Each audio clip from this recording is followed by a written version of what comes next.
First of all, you don't know me. We're all about that high school drama girl, all about them high school queens. We'll take you for a ride in our comic girl, drama girl, cheering for the right team. Drama queens, smart girl, rough girl, fashion but you're tough girl. You could sit with us, girl. Drama queens, drama queens, drama queens, drama queens, drama queens.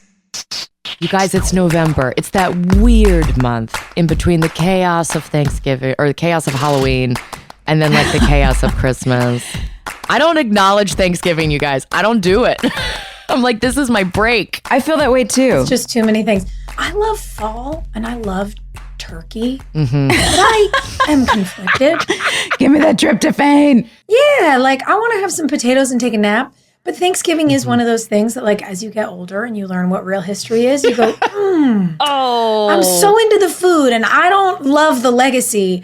And I think that's why, like, our Friendsgiving that we do in LA has become such the big thing. We've claimed the Saturday before Thanksgiving. Everyone's invited. People bring their parents. They bring their kids. And it's a potluck. So it's like you get all your dream food, but you're really only responsible for one tray of stuff. And it's just easier for everybody. That's so nice. Wait, so have you guys started decorating for Christmas yet? Do you decorate before Thanksgiving? Yes. Absolutely. Halloween's down, Christmas goes up. You? So my husband's out of town, and by the time this airs, I think he'll be home. I just went like whole fucking hog and made the house look like a winter wonderland. And I definitely ordered, he's never let me get a fake tree before, but I ordered the like 13-foot flocked tree that looks like it has fake snow and shit all over it. Yes. Yeah, we're going for it, guys. Go big. It's so good. Are you decorating, Soph? I have one of those too. Oh yeah. And it's like, it sort of is, I don't know. It's like, am I traveling? What's going on? Do I want to put stuff up before Thanksgiving? Sometimes I think no. And then I read, interesting what your phone service is to you. I read this thing that was like people who decorate sooner are happier. And I was like, tree's going up. Let's go. I'm ready. Yeah. I'm really ready. I want all of the happiness now. The world is like so sad and dark these days. And I was like, yeah, I think I need some Twinkie lights. I think that's what I want. So I have the fake tree in the flocked snow, like what you just got, Hill, that I put up outside, which is a little ridiculous in California, but it does make me feel cheery. And then I have the normal looking tree inside. And it has this new one, which I will send you the link for, Joy. It has a remote with like 18 different light settings. And it can be like soft white, or it can be like full rainbow twinkle parade tree. I'm very into it. It feels nice. You guys, November has us like giddy and silly. So we're going to answer your questions while we're in this goofy mood. These are goofy questions. I love goofy questions. Stephanie wants to know, you guys, would we rather explore the ocean or outer space? This is like the rando weird shit that I love. Yeah, I would definitely say, well, it depends. What are the rules? Like, are there? I need boundaries. I need rules. What's the? Give me some structure here. Is this just like I have to go as an astronaut in a container into space, and I can only do it that way, and I have to go in a submarine underwater, or is this like no rules? You just get to go explore. You can breathe underwater. You can fly through space. Ooh, 3-month journey, right? So you do have to leave home for a moment, but there's a light at the end of the tunnel. Like you can come home. I think there still has to be an element of danger. Otherwise, what's the fun? Let's say it's not like your typical ugly metal exploration vehicle, but it's like a big like bubble. We're in a bubble. When Neil deGrasse Tyson redid Cosmos and he was in that imaginary spaceship flying around in outer space, that was exciting. It's like a spaceship, but fashion. So ocean. Space all the way for me. Yeah, I don't know. Fucking water freaks me out, guys. I'm a witch. I don't do what? Like, Jeffrey makes fun of me because I won't even go in water up to my hips. I just hate it. I don't know why. I'm scared of it. Yeah, I don't know. There's something about that descent and like the pressurization, which I know happens when you go up also, but I don't know. It panics me. And like those people imploded when they went underwater. I don't know, man. It's not for me. I know there are enormous risks to going to space also, but like it is truly my dream to see the Earth the way we see the moon. I think it would be so unbearably profound. Like I cry at every space documentary I've ever watched. Joy, what do you want to see down there? Joy, you tell us how it is in the water and we'll tell you how it is in space. I think it's so fascinating that there's so much of this planet that we have not seen. There's so many species that we have no idea what they are. Yeah. So many probably healing properties that exist on this planet that we don't know about. Yeah. It's so unbelievable to me that we're living right on top of it, right in the midst of it. And we just are not capable of achieving what we need to achieve in order to access these things and discover them. Especially all like the really deep sea Yeah, like the bioluminescence, all those Yes. creatures that make their own light down there. Like It's that's a whole An world. alien. That's an alien. Yeah. It's so It's a whole cool. world that we exist with and completely have so little, I don't want to say no idea about, but it's just so little. It's the most interesting mystery to me. Stephanie, I appreciate this question. Thank you for letting us. Hilarie, Sophia, what is the first thing that you do when you wake up? Kathleen wants to know. Like when I wake up, when my alarm goes off, or when I wake up because George has punched me in the face at like 4 like, which wake up are we talking about here? I think it would be the first wake up habit, regardless of how you wake up. What would be the first? I mean, obviously the first thing we do when we wake up is like think I'm awake, and then we open our eyes. But what's your habit? I mean, honestly, most mornings I think that's my alarm. So I don't know. It's like I either snooze for 8 minutes because 10 is too long. If it's a 10-minute snooze, I'm like back really in hard sleep and then I'm miserable all day. So it's like an 8-minute snooze, or if the alarm goes off and I'm like, oh, it's morning, the very first thing I do is brush my teeth. Like I can't wait. I cannot wait to brush my teeth in the morning. I think it's like the best feeling in the world. I'm like a really vivid dreamer. Like when I go into dream sleep, it is incredibly overwhelming and exhausting. And so when the alarm goes off, I give myself a snooze period to kind of do 8 minutes of therapy real quick before I have to go out and like do a whole different reality.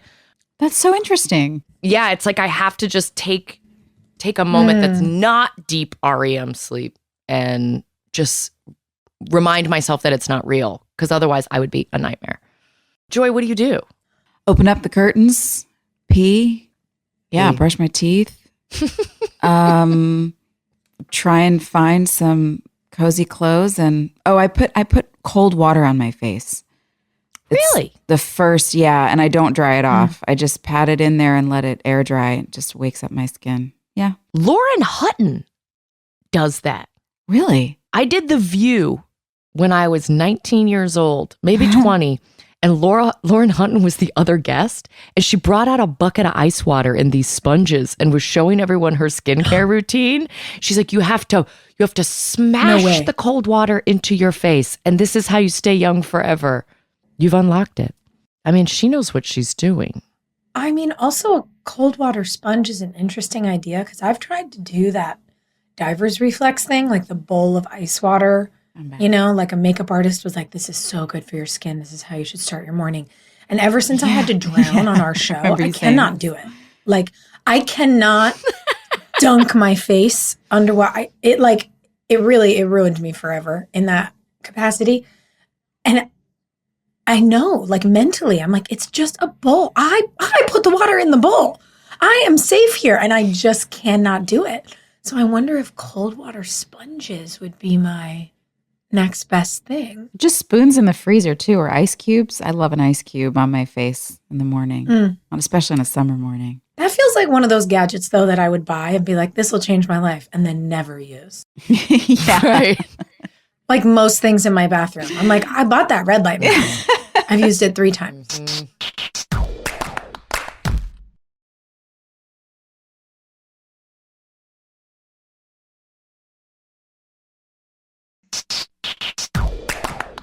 Okay.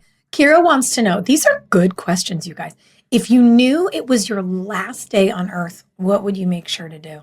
I mean, I definitely would spend it with my daughter.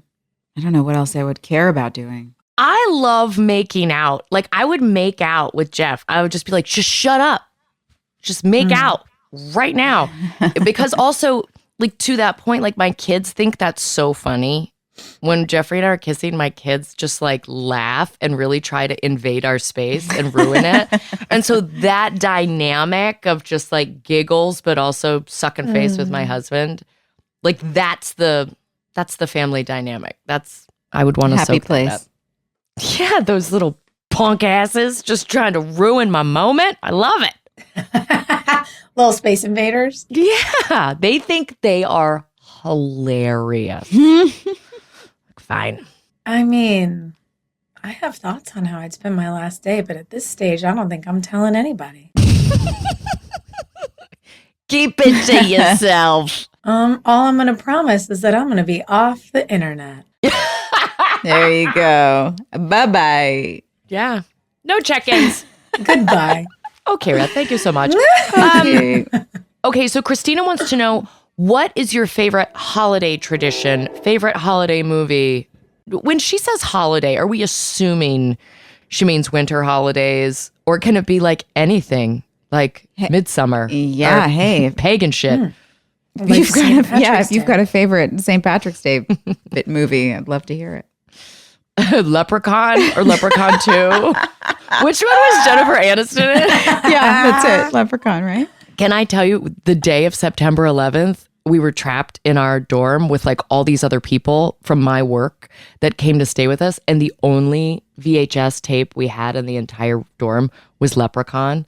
And so, yeah, that every St. Patrick's Day when that airs, I'm just like, what a terrible sidebar story. But Triggered.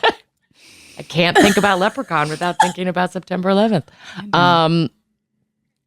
Oh my god. It's not okay, St. so Patrick's not Day, St. Patrick's guys. Day for you. Okay. Okay. Favorite holiday tradition? I don't know. I have stockings at the end of the bed, I guess. Waking up and having stockings at the end of the bed to open up. That was a fun, like, kid tradition. Oh, that's cute. Like they made their way into your room? Yeah. Like Santa would fill the tree, all the gifts were around the tree, but then the stockings were so that it's basically so the kids don't wake up and then run right into the Right. living room and rip everything open. They have something to do while the adults wake up and make themselves coffee and like prepare. That's smart. I think one of the things that was always the most exciting for me was the years as a kid when Hanukkah and Christmas would be either really close together or overlapping, because it meant we had more family in town, like more consistently, rather than sort of, traveling somewhere for like the first night of Hanukkah for dinner with everyone and then not seeing anyone for 10 days or 2 weeks. Like when the weeks overlap and everyone was out of school and everyone got to be together, it was like holiday sleepovers for days, bopping at So all the different fun. families' houses. Just so fun. And it's like one of those things that, I don't know, it always felt like we'd won something and it was like just the calendar. And then my mom every year on Christmas makes this like huge like Italian frittata for breakfast that is so good. Yeah. And like coming downstairs to that was always my favorite thing. And I could just see your mother being like, oh, it's nothing. Nothing. Oh, I just whipped it up. Yeah. Maureen is like, this for was sure. easy. And I'm like, how do you know how to do that? And like I've watched her do it and I still don't get it. As much as I'm not into Thanksgiving, we have been really lucky that for the, past 10 years, it feels like we go to Paul and Julie Rudd's house every year for Thanksgiving, and they just invite all the orphans over. And it's everybody who's just either like a floater or doesn't have extended family to go visit. And Paul's mom flies in from Kansas City and his sister flies in from Kansas City. And like Paul's mom is in charge of all the cooking. like we all get assignments, but she's in charge. Nice. And it's fun. It's like Bobby Cannavale and Rose Byrne bring their kids and all our kids like wrestle together, and there's somebody gets hurt always. And it's been so fun to watch all these kids come up together. And this is going to be the first year that we're not doing it as a tribe because their kitchen's being renovated. So I'm a little butthurt. Maybe that's why I'm talking shit about Thanksgiving at the top of this episode. I'm like, I don't even like that holiday anyway. I'm done with it.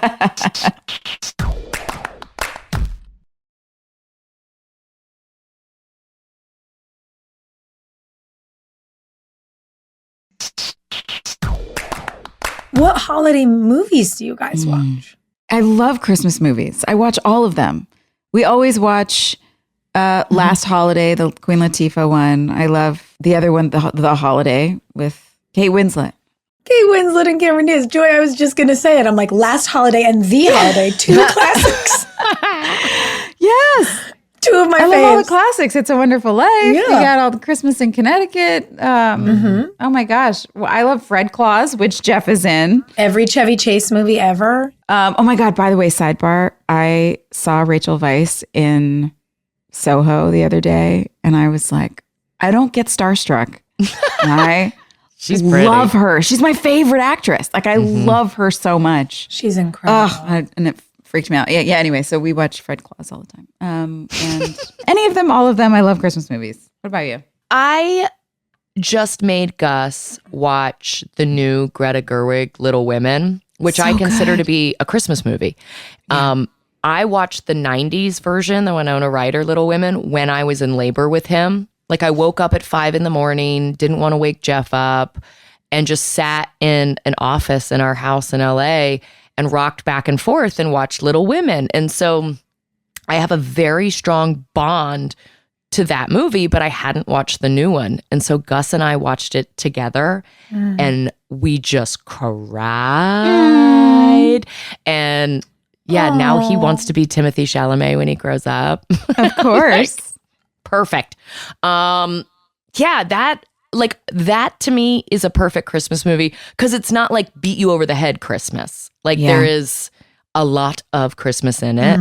And I feel the same way about Meet Me in St. Louis. Like that's not a beat you over the head Christmas movie, but it's one of my favorite Christmas movies because Judy Garland is just magical. Yeah.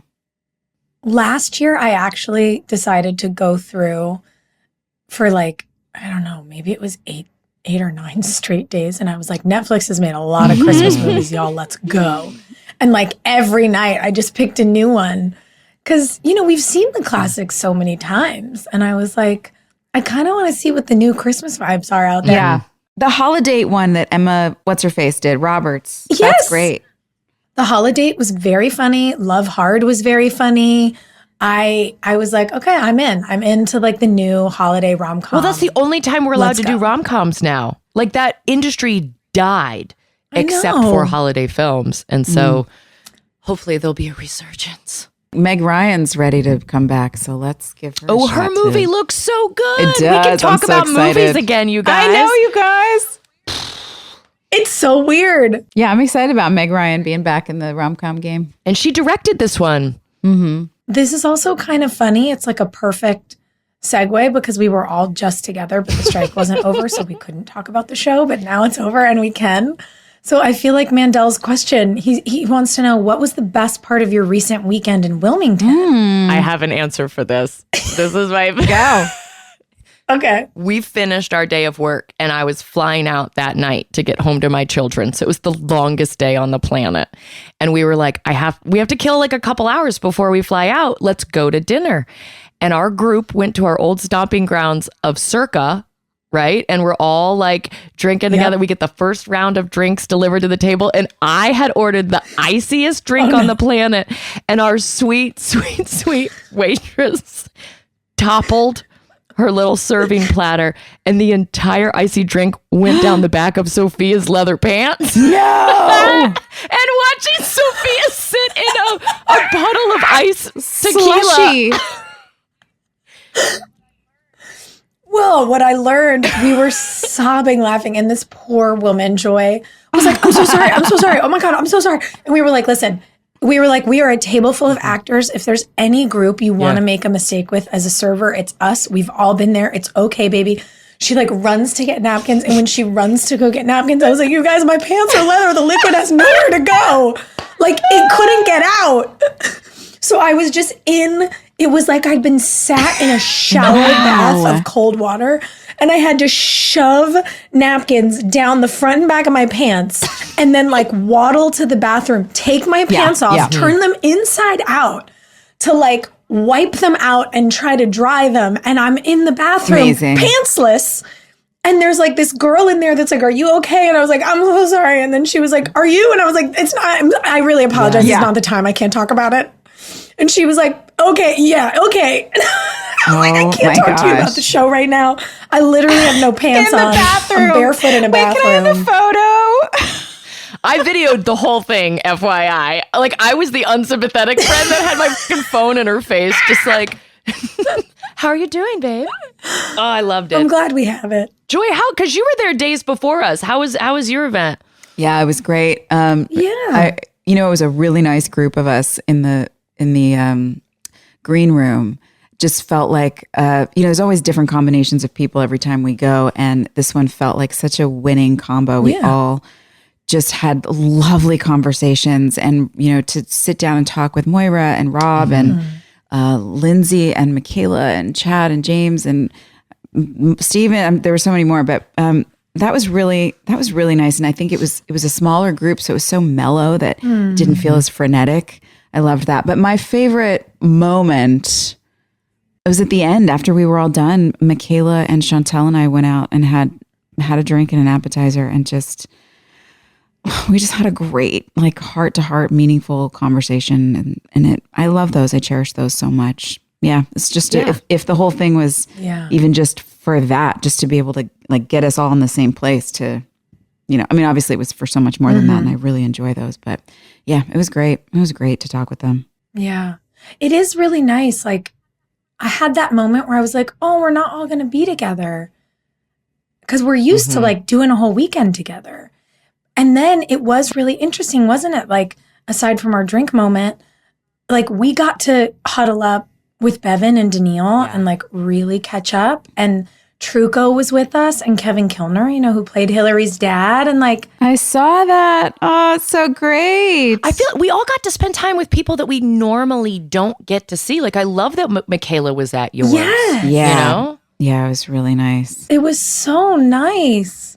And like, it was really like the sort of, there's always a both and, right? Like, bummer to not be in the full group. And then the flip side was we were in such small groups that we got to have these like really intimate hangs, and seeing like Truco, Kevin Kilner, and Matt Barr with like us gals, and them just being like, tell us more, ladies. And oh my goodness. And they were really in the mix in a way that I just never spent time with them like that.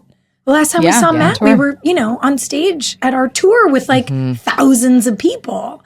And so it was very sweet. I love how much the fan base wanted Matt Barr to like they were very uncomfortable that he and I were taking duo pictures together, because we were just like so clearly like, oh yeah, we were so happy to be together. And that was very unsettling for people. Well, yeah. We love each other. That was a great question. All right, you guys, thank you for these questions. Keep sending them. And we'll do our big Christmas, Yule, Hanukkah, winter extravaganza Q&A next month. Ciao. Hey, thanks for listening. Don't forget to leave us a review. You can also follow us on Instagram at Drama Queens OTH. Or email us at dramaqueens@iHeartRadio.com. See you next time.